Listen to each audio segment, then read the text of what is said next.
Support for today's show comes from Career Fitter. Career Fitter is a site where they give you a 60-question test. Takes about 10 minutes.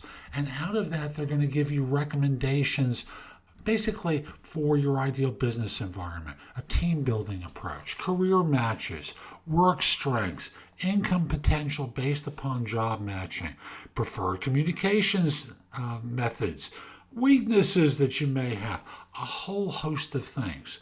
They'll give you a free report. They have a premium report as well. Quality service recommended by Forbes, Psychology Today, and quite a few others. So use the link in the show notes. It will help you start to figure out some of the things you might consider with a new career. And if you hire me to coach you, I'll give you a little bit of a discount and reimburse you for some of the cost of the premium report, because it'll help us both with coaching. And now, let's get going.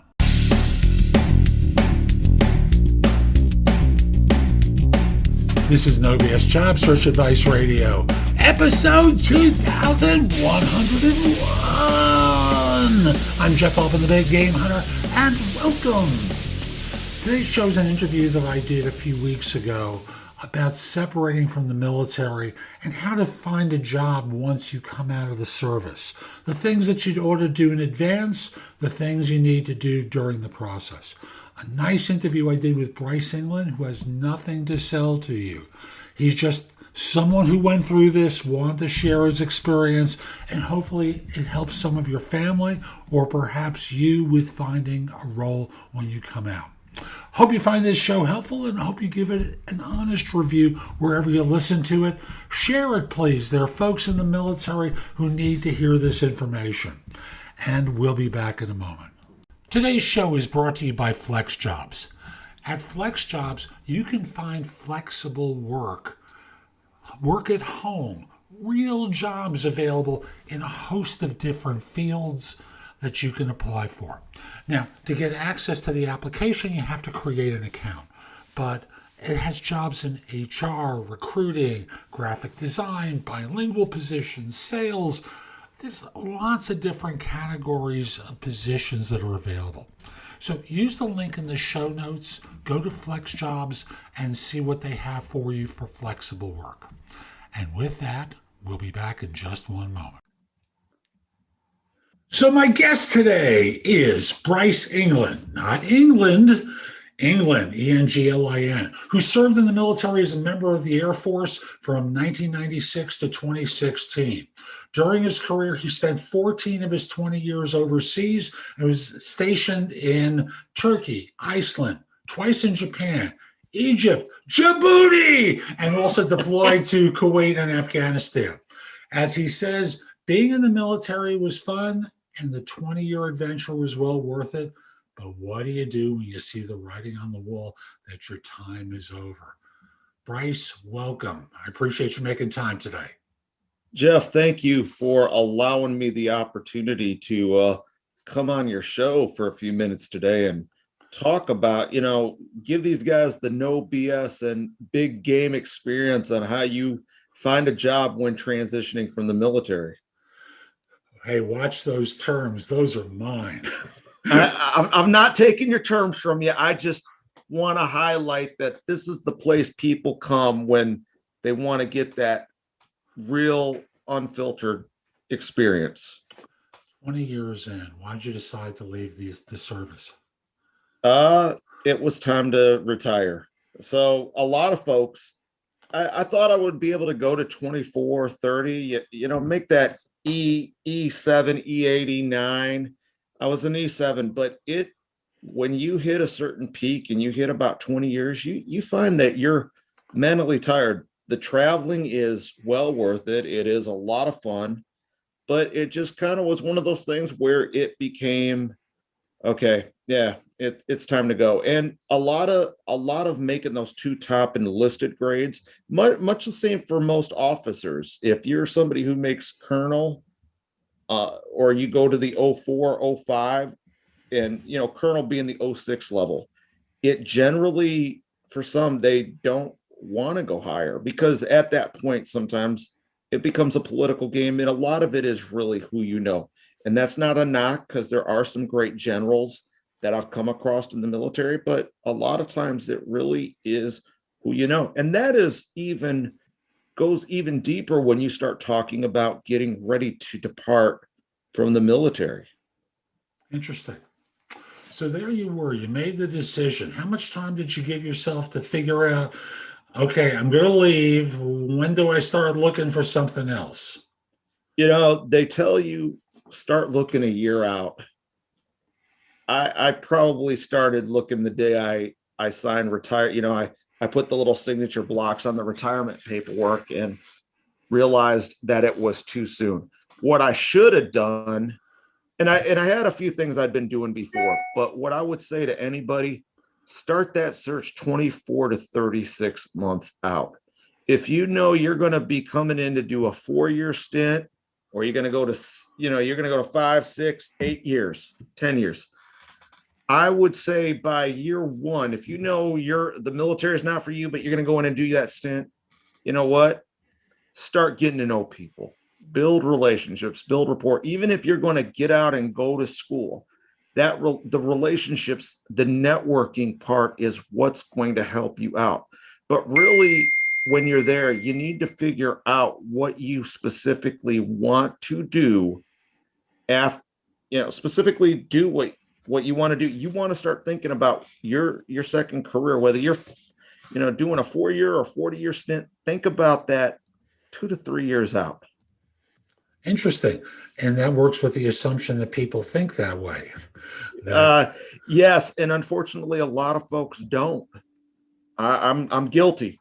My hands up. I am, no kidding. I will say I was guilty of that. And I should have listened to the advice and started building relationships.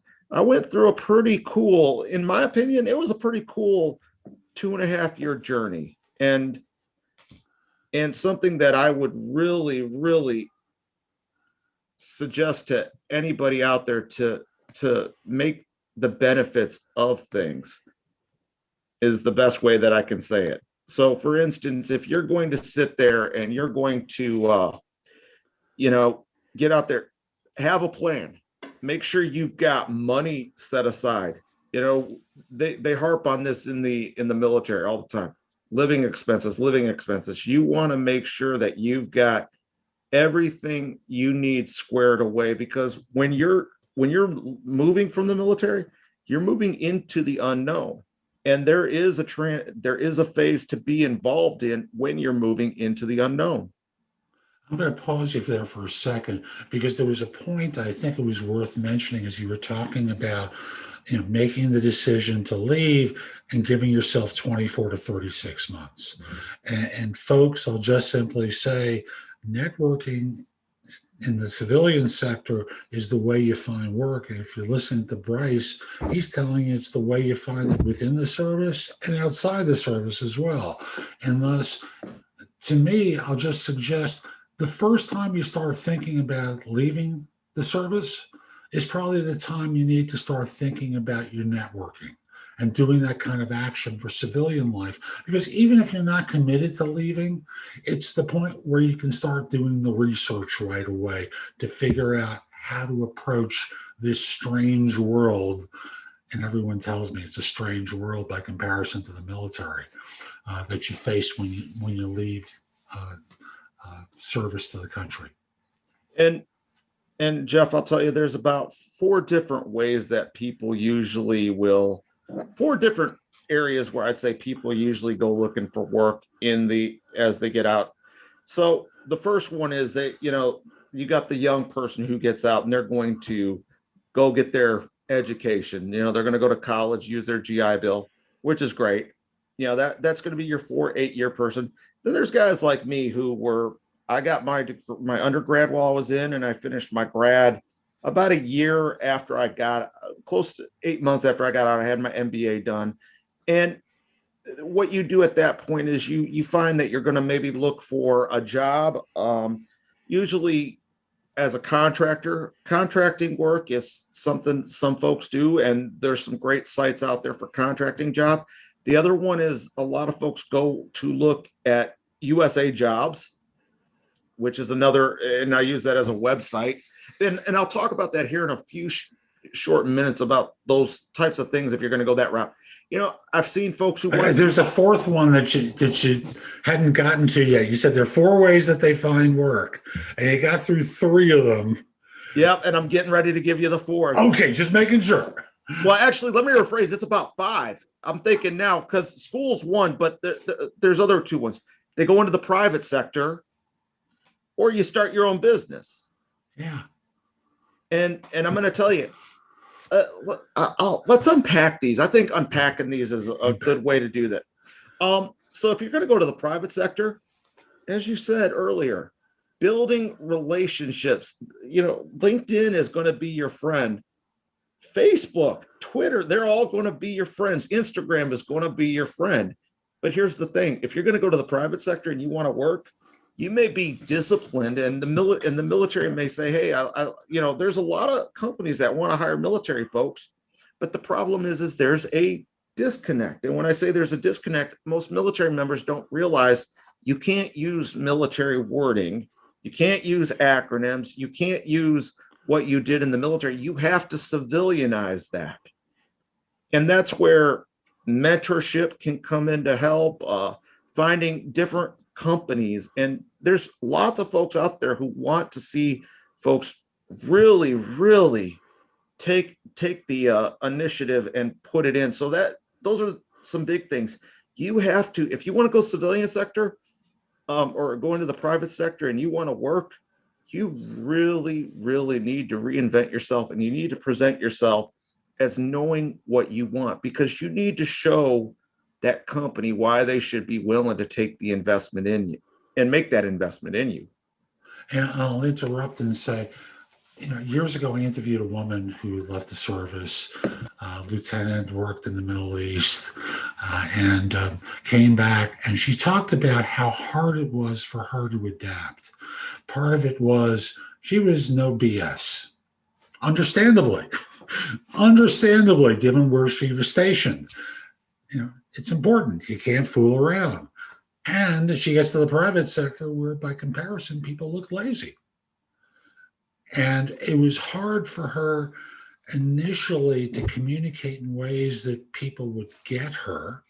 And at the same time, once she got into roles, there she is, no BS, cracking the whip, and not well responded to. So yeah, I'm just mentioning there is an adjustment that you'll experience when you leave. And that's actually a good point that you bring up. There was a retired 4-star general, Doc Fogelsong was his name. And he went down, and I actually looked at this. He used to be on Armed Forces Network all the time, talking about his time in the jet as his commander of United States Air Forces in Europe. I saw this when I lived back in Egypt. Then I read a story. He went to the University of Mississippi, and he tried to use his military, that military mindset there, and it did not go over well. He was the president, as a retired 4-star president. I think it was the president of the University of Mississippi out over in Oxford, and it just did not work well.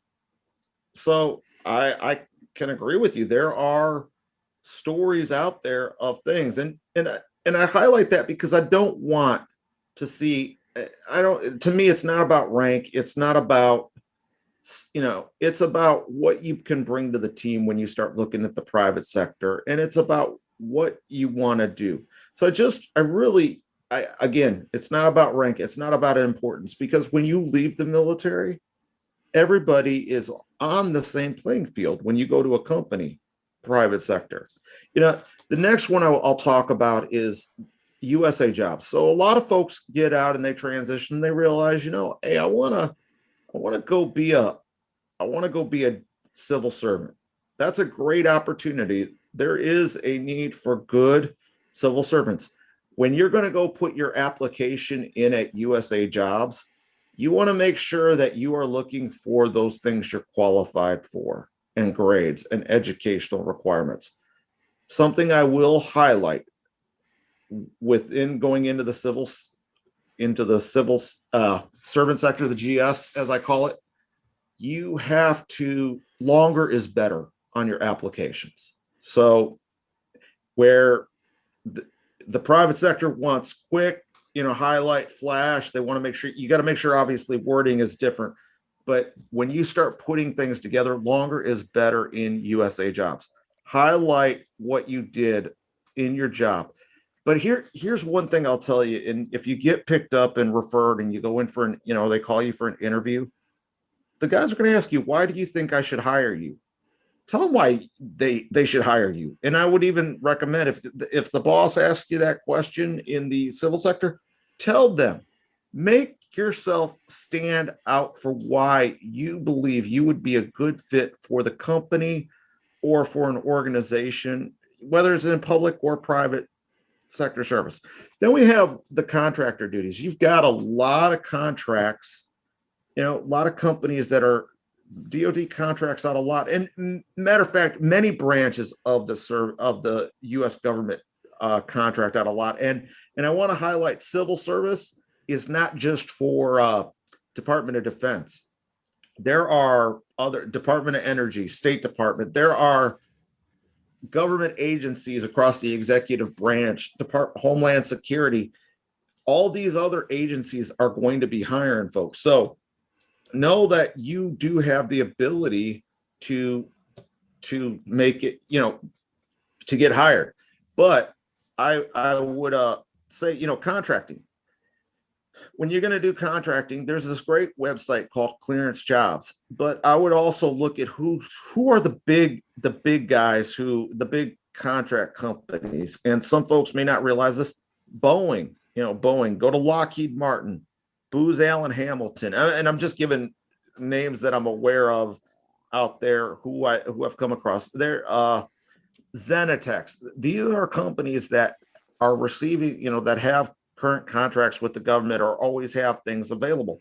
They're also corporations, so you may find that, you find out that you want to get hired for a job on the doing contractor work, but they may say, hey man, we like you for, we really like you for corporate. So they are a private business as much as they are a government contractor.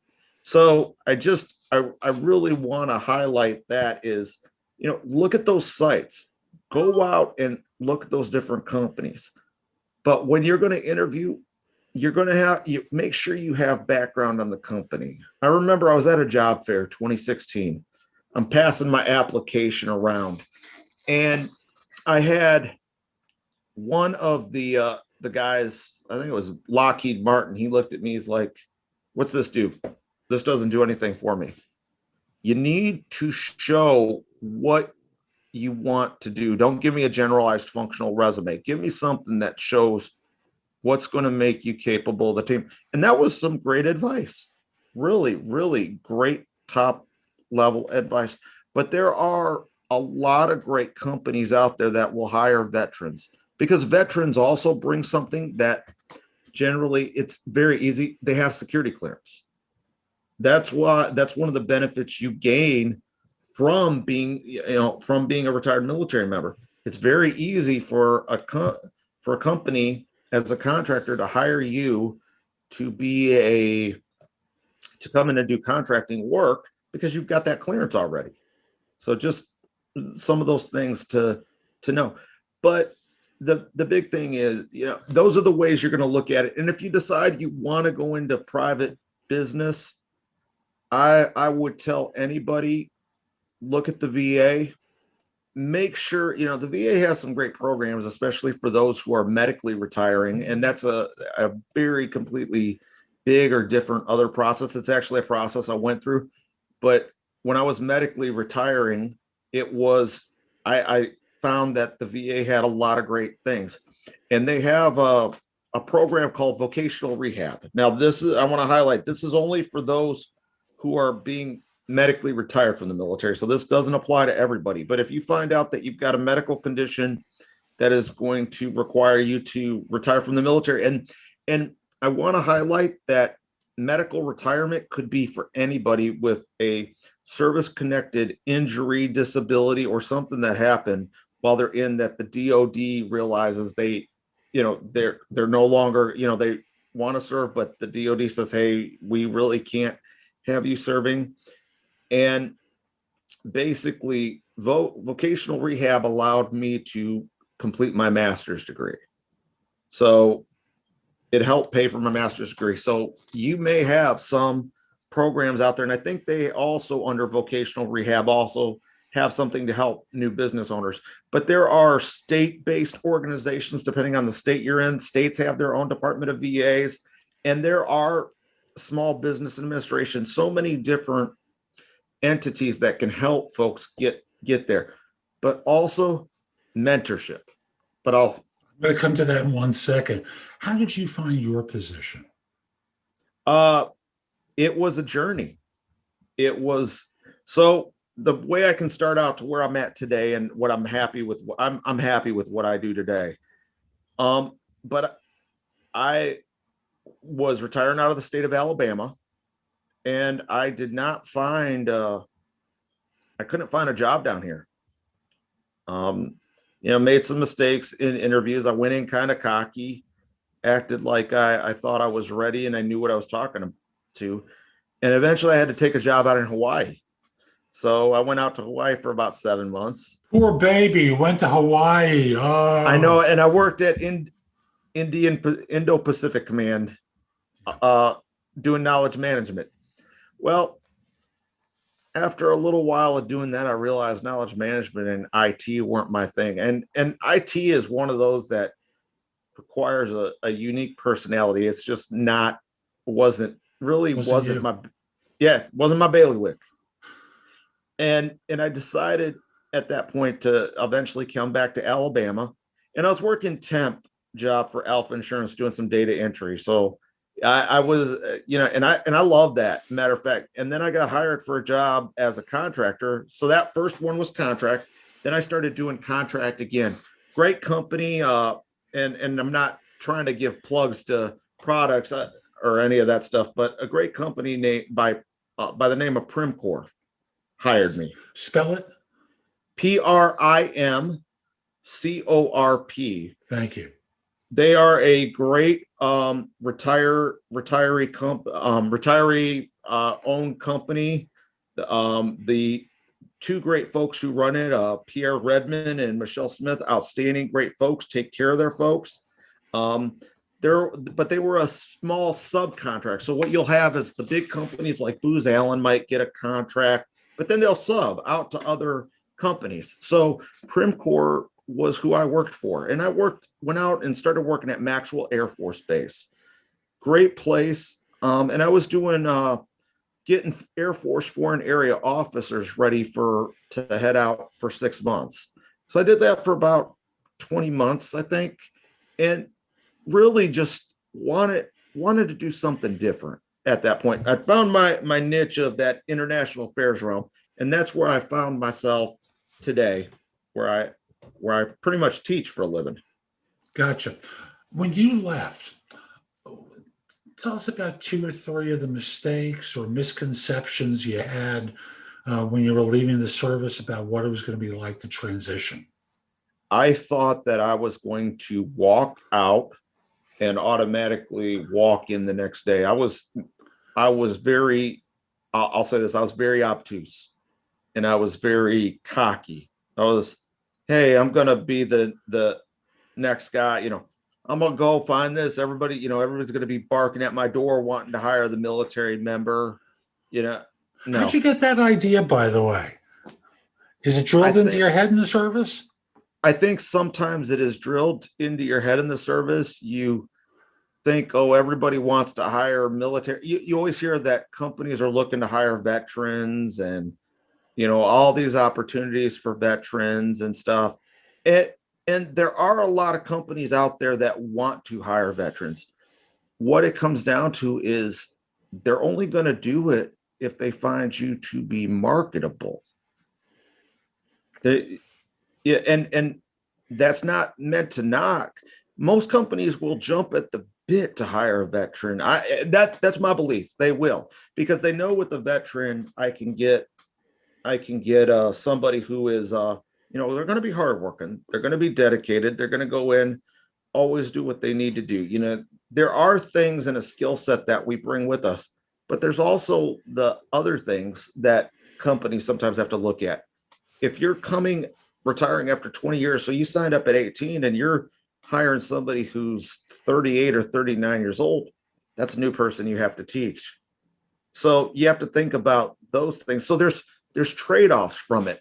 If I got a 4-year vet who, 4 or 6-year vet who has an associate's degree, is working on college, they're in their mid-20s coming out, I could probably get more out of that person than I can out of a 38-year vet. You're going to have some, and a lot of it is personality driven. It is about finding, most folks are going to say, am I going to have somebody who's open-minded? Am I going to have somebody who is going to be able to tell me, who is going to be, will they be open-minded? Will they be able to go with change? And then how will they respond? That's the other thing. If, are they going to be able to respond to taking insight from a boss when they maybe have at one point been the commander, or overseen 200 or 300 troops? So those are things that I think are concerning. So that was probably my biggest mistake, is that I walked out the door thinking I was going to get hired. One thing, there's a woman I interviewed yesterday. Her show's going to be on in a couple of weeks. And she did a book for older professionals that I think has a major point that relates to those of you who are leaving the service. And older professionals kind of get stuck in their ways. They think they know because they've done it for the longest time. Back in the Stone Ages when I started, and they pontificate and they bask in their own magnificence. Sound familiar, guys? Sound familiar, women? Well, her thing is firms don't care exclusively about what you've done. They want to know that what you can do is going to be relevant to them. And thus, it's important to connect the dots between your past, your future, and what you can deliver for an organization. And not just simply walk in, arms folded in front of your chest, ready to tell all the great old stories about what you did wherever you were stationed. And without that, you're not really making the connection between what you can do and what they need. That's so important when organizations hire. Is that part of what you learned along the way? Yes, very much so. It's and I will tell you, you will discover in your job hunt what organizations are looking for bodies to just fill seats, and that's something else. There are organizations that'll hire up veterans in a heartbeat because they just need a body to fill a seat, and maybe that is something that somebody who's transitioning needs to do until they can find what they're looking to do, which again is fine. Sometimes you just need something that's going to help pay the bills. Take the check, guys. Take the check, ladies. Get out there, cash the checks. Yeah. And that is perfectly okay. The other thing is I used to beat myself up. Now I'll consider this a mistake. If a job did not fall in line, I felt like, oh man, I was the one who made the mistake. That is something you cannot do in this. When you are negative and you are beating yourself, companies, bosses are gonna know that. They're going to see it. If you walk in thinking you got a job. So I remember I walked in thinking, oh, I'm going to get a job. I'm going to get this job. After a 30-minute interview, I walked out the door deflated. I thought I walked in cocky. They could tell I was cocky and that I was arrogant. And I walked out, man, I really messed that one up. And I'll tell you the truth, I'm kind of glad that didn't work out, because it humbled me. Humility will be your greatest thing, but you cannot beat yourself up with this. You have to realize that finding a job sometimes is a journey. Finding where you're at is a journey in life, and sometimes it takes the thing. One thing I will highlight Find a mentor. There is a great organization. Now, this is some inside ball that I'm going to give every listener that's going to help you, I promise. And I hope they experience a surge in phone calls from veterans who are getting ready to get out of the military after I mention this. But it's American Corporate Partners, ACP. ACP is an organization that will, about a year, you want to do this about a year, I would even go 18, 24 months out even, reach out to them, say, hey, I know I'm going to be retiring from the service. I need somebody from the civilian sector to mentor me. Tell you what, that was by far the greatest decision I made. I just was searching on the web because I had this brain in my head. I think it was December of 2016. And I think it was just, no, I'm sorry, December of 2015. I had to think about it because I retired August of 2016. And I found American Corporate Partners, called them up, said what I was looking for. They lined me up with a mentor from John Deere, one of the greatest people in my life who helped me out. But what they do is they link you up with mentors from Fortune 500 companies. There's one lady I worked with, I told her about ACP. She had a mentor from Disney. A buddy of mine who uses ACP, he has a mentor from who's working for ADT now. So they will link you up with, and this is not fly by night. This is people from, no kidding, real Fortune 500 companies in the public sector. And these guys will help you with,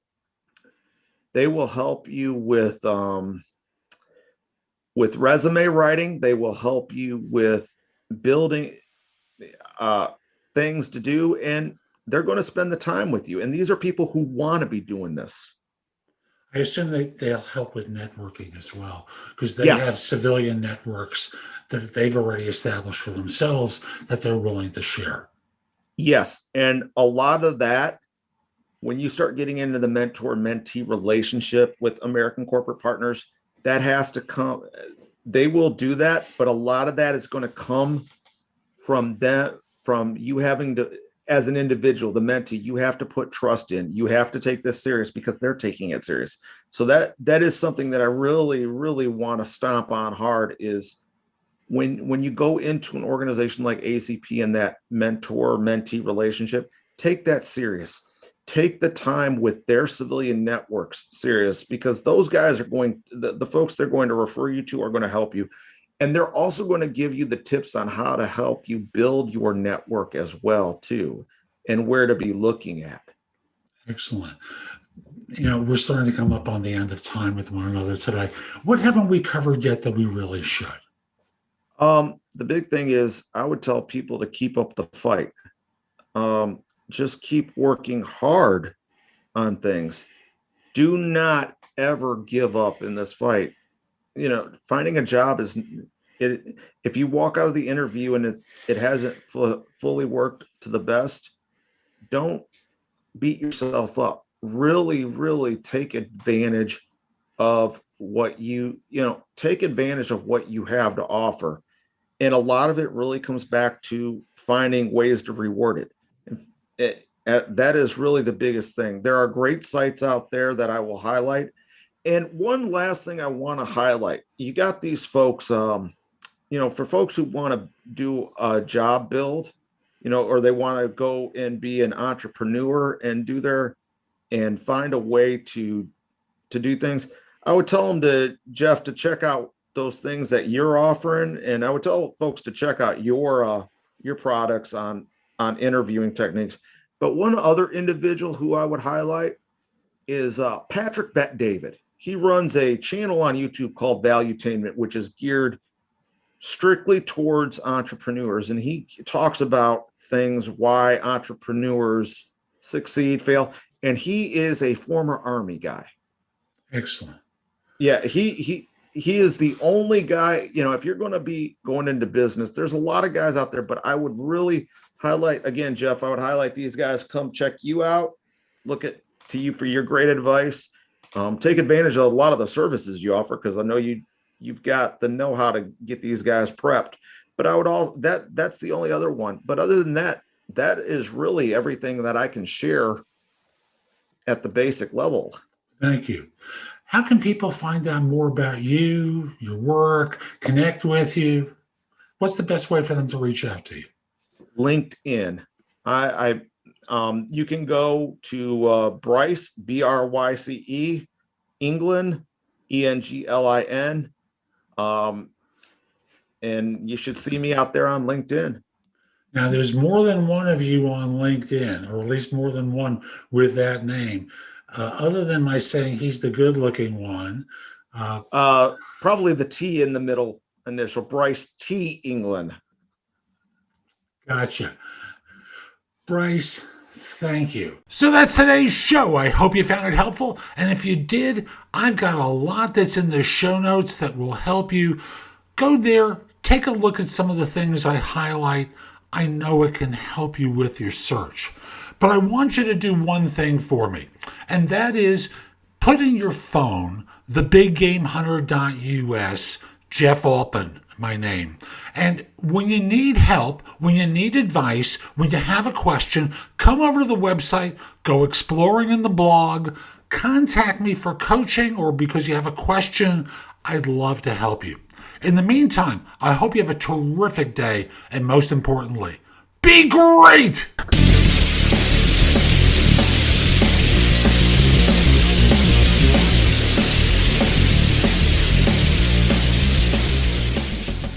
Today's show is brought to you by AppJobs.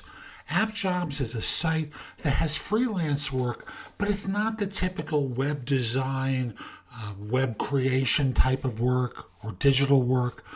It's things like doing delivery, teaching, being a handy person, driving, cleaning, blue collar kind of work that I know some of you do. Again, I'm going to have a link in the show notes to appjobs.com, and I hope you find it helpful. And now, let's get going.